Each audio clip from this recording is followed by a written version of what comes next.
Hey, we're back at the weapons station with more of my favorite builds. This time we'll be looking at the gunner and the myriad of ways you can build him for different tasks.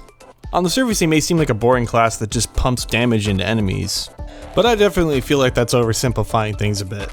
Whether you're looking to spike down individual targets or soften up whole waves of bugs for your team, the gunner is a deceptively versatile class.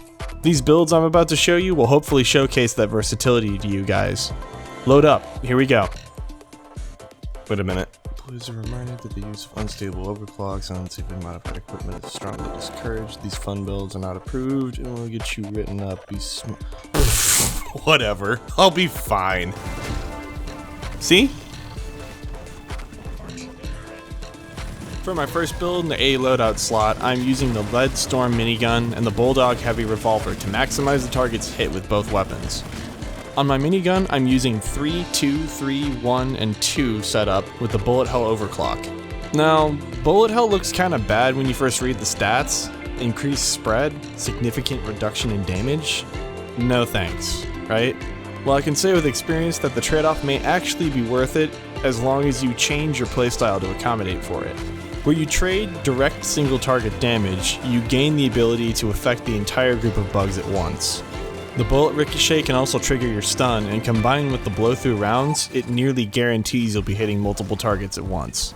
Against regular glyphids, this changes your tactics from spreading your targeting to different bugs to focusing on a single high HP target, letting your ricochets soften and stun anything nearby. What is not immediately obvious with this overclock is that it makes swarmers and NATO sites a complete joke. Effectively clearing most trash low HP mobs and removing these distractions makes swarms much more manageable. I highly recommend this setup. It keeps the general feel of the minigun while giving you the added utility. For the Bulldog, the perks I'm using here are 1, 1, 1, 2, and 2. This is a typical maximum damage config with a twist, using the magic bullets overclock to add to the theme of ricocheting bullets. This strikes a good balance between raw damage and ammo reserves, while also opening up the potential of some shots hitting 2 targets. This is great for a weapon with such low ammo capacity to begin with, and the blow-through rounds maximizes this chance by letting your shots have 2 points of contact, one with your target and one with the wall behind it.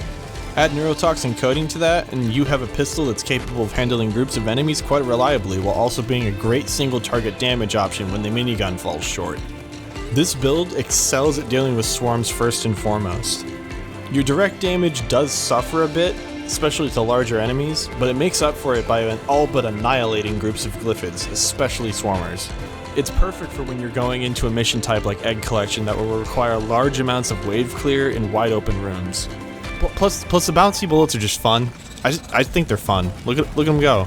Look at that. Loadout A's second build is all about pushing the Thunderhead heavy autocannon splash damage to its absolute limit. The 3-2-2-2-3 config does reduce your shot's direct damage, but we're not worried about that here. This is because we're going to be using the Carpet Bomber overclock that further increases this change, making splash damage our biggest source of DPS. You'll be widely inaccurate with this gun, but you'll be able to absolutely tear through groups of bugs, especially the small ones. You want to be aiming at the center of groups rather than at individual bugs to increase the chances of hurting all of them. Keep in mind, this will also be pretty terrible at single target damage, so be wary of pumping hundreds of rounds into a heavily armored, high HP enemies like Praetorians. This problem with your primary is answered by the BRT-7 burst fire gun, I'm just gonna call it the bird, kitted out to 1-1-2-1-2 specs. The pistol no longer operates as a precision weapon and feels more akin to a shotgun with its wide spread and high damage. This means that when you have to deal with armored targets at short range, it will be your best friend. Just don't try to hit spitters from across the room, you're gonna waste like half your ammo just trying to hit one of them. Since it has a lower ammo count, try to use the Burt as an ace in the hole against things that threaten you personally and need to die right now. This build's great for a gunner who wants to hang back and hit the dead center of glyphid swarms as they crawl down the walls towards your team. It's also great for holding down a tight choke point due to the AoE burst damage being completely inescapable.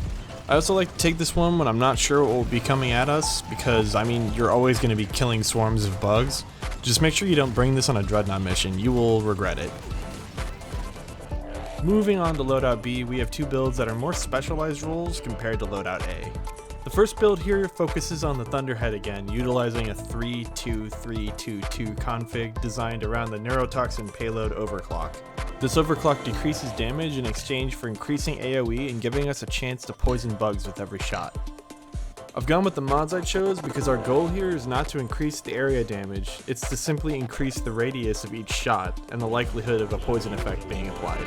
Faster rate of fire and more ammo let us spam groups of enemies from afar and hopefully soften them up with poison before they ever even make it to us. The suppressive fire fear effect is there to cause bugs who are poisoned to run aimlessly around and away from us in order to maximize the time each bug has to deal with the damage it takes of poison. To accompany my portable pharmaceutical distribution device, I use the Berth pistol kitted out with 3-1-2-2-1 and the Electro Minelets overclock.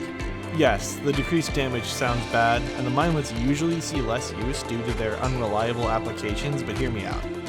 Your primary weapon is doing the heavy lifting with the smaller bugs, but the one thing Praetorians are good at resisting is fear, and poison takes a long time to kill them. Using blow-through rounds on this gun, coupled with the still decent damage and a stun on full burst hits, lets us stun the big bugs to infinity.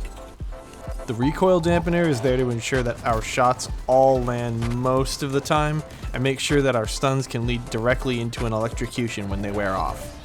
It's a great companion weapon to the poisonous Thunderhead that can help stave off the worst of the swarm.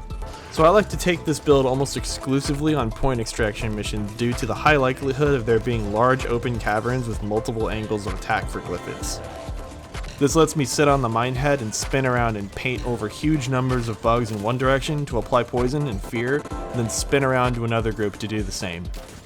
The damage over time affords you to not have to hyper-focus on any one group and makes life easier for your whole team if used correctly.